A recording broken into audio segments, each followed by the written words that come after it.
The moment that you stop chasing a narcissist, everything changes, not only for you, but also them. Checking their Instagram, watching their stories, looking at the new supply, rereading old messages. You think that you are just checking, but what actually is going on is you're still keeping that psychological connection alive. And when that connection finally breaks, it creates a shift that most people aren't prepared for.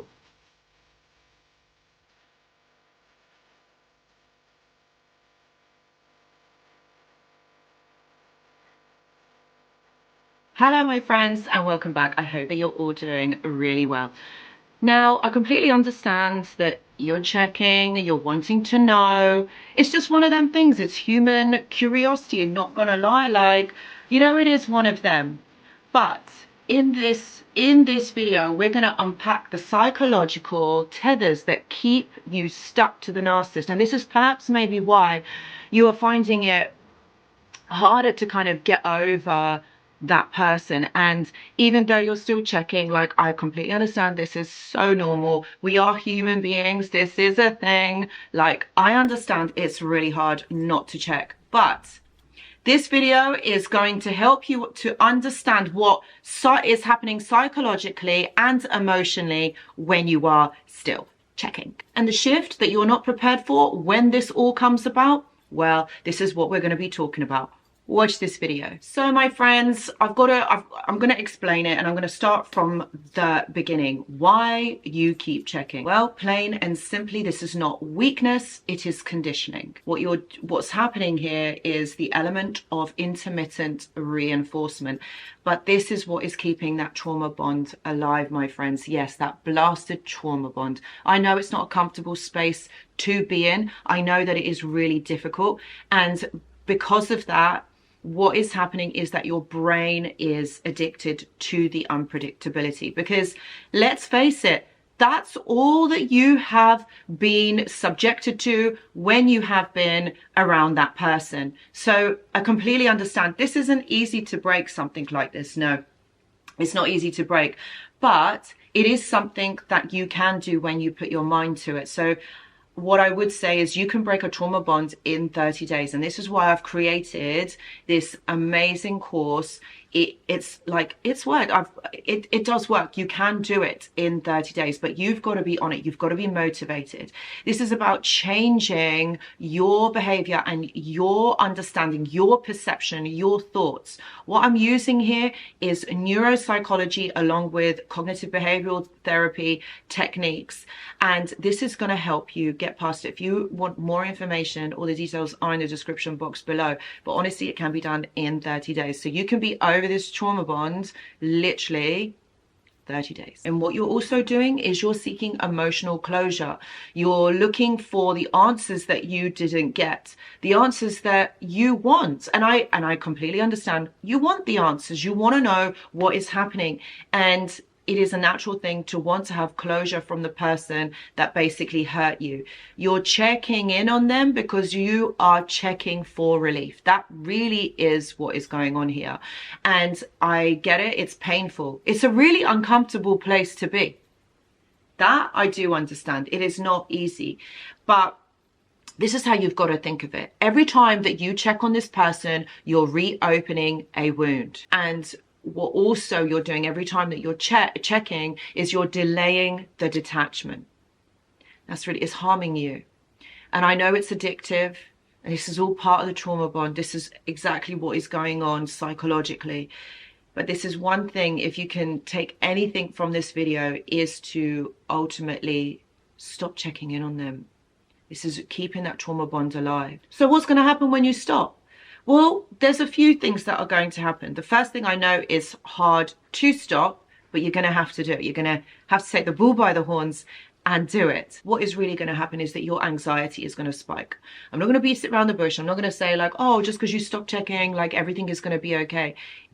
It's not. Your anxiety will spike, and your urge to check is going to intensify. And you have to override this, my friends.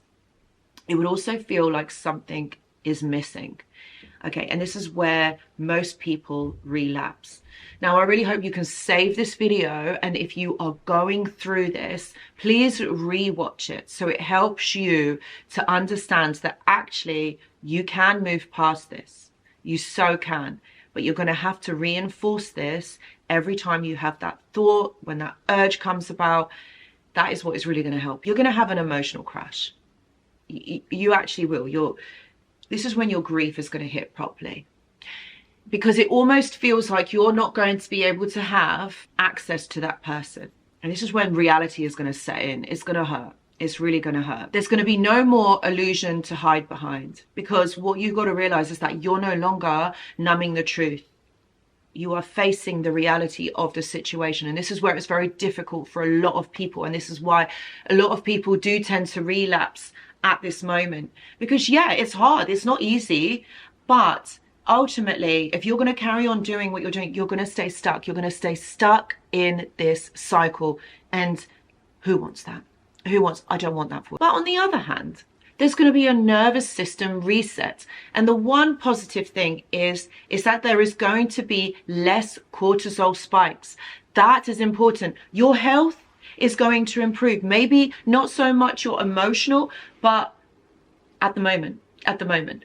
Okay, but physiologically, the cortisol is going to stop spiking. There's going to be less comparison to them, to the new person, to the new supply, you know, and also there's going to be less emotional chaos. And that is a thing that we really need to kind of highlight here, that there is going to be less emotional chaos. There's going to be less of this going on for you, which is, do you know what? I mean, isn't that positive? Isn't that better? Rather than constantly comparing, constantly checking in, your body is not reacting in a good way, in a positive way. It's hurting you. It's better that we do this a different way, my friends. And yes, whilst short term it's going to hurt you, but long term you are going to see gains. So let's get to the juicy bit. What happens for the narcissist? Of course I've got to put this in. Like, of course I know you guys want to know what is going to happen.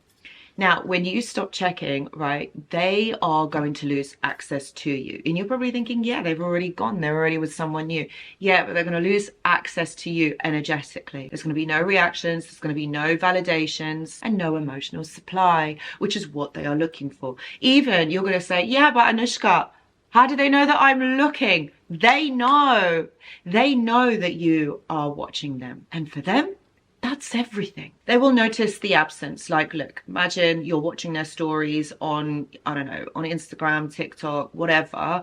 They're going to see you pop up. Even if you're from a fake account, they're going to know it's you. How? Because they know you. Energetically, you're still invested. Yeah, they can feel it. They can so feel it. So one thing that you have to understand is, if especially they notice the absence, if you were consistent before, you showed a certain pattern of behavior, when you're not there, your silence is going to become loud. They're going to hate this, and they will notice this. Be under no illusion. They are so going to notice. And ultimately, there is a loss of control because they can't monitor you. They don't know where you are emotionally. If you stop giving them access, they're going to know that you are over them, that you just don't have any emotion. I know that's far from the truth, but they're going to know with your silence that there is no more validation. They can't predict you. They can't influence you. You know, because they rely on all of this. They rely on this, even like what they're posting on social media, right? They want to know where you are at. Are you still checking? Are you still watching? Are you still talking about them? Those of you that have like mutual friends or whatever, please don't think that they are not telling or they're not asking. They are. So this is really important for them because they know where you are in all of this. What you may find is that there may be possible reactions such as the hoovering, not literally the hoovering, but as in they're trying to get you back with random messages, random likes, you know, like all of that kind of stuff that's going on. Like they might even reach out, likes on posts, watching your stories, trying to provoke curiosity within you. Maybe they might put some random message on your social media. Whatever it takes to get some sort of reaction from you, not because they miss you, but because they've lost access to you and they know that. The power was that it was never about what they were doing. Power was your attention, ultimately. The moment you stop watching, you stop participating. You're no longer an audience, no longer a source, and you're no longer available. So why is it so hard for you? Well, my friends, ultimately what you have to remember in this scenario is that your brain confuses familiarity with safety.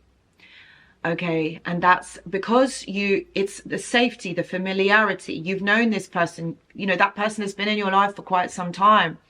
And ultimately, that's who you know. So that's familiar.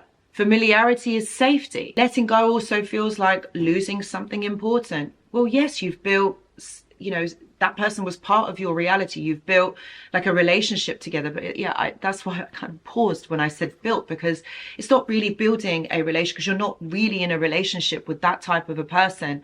You know, even if that person was hurting you, it's like you feel that there is a loss. You've got to know that person. That person was in your life, possibly daily. You're not letting go of a person, you're letting go of a version of yourself that was with them.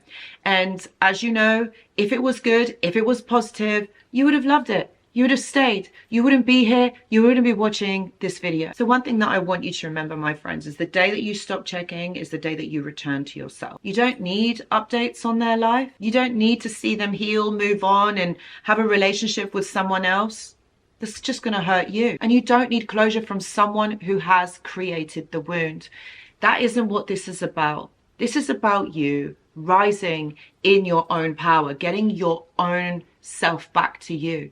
That is what is important. But if you have this person in the background, expecting, wanting, you're never going to move forward. You're going to stay stuck in the wanting, in the expectation. And it does keep you stuck. Silence is what breaks the trauma. So my friends, I really hope that this video has helped. Please know that I do one-to-one consultations. Please see the description box below. I've also got a mentorship that will really help you to elevate your mindset and move forward from these things that have been going on. I've also got a 12-week trauma reset on that mentorship. So if you want to be part of that, check all the details below in the description box. Thank you so much for watching, and I hope to see you in the next video. Goodbye.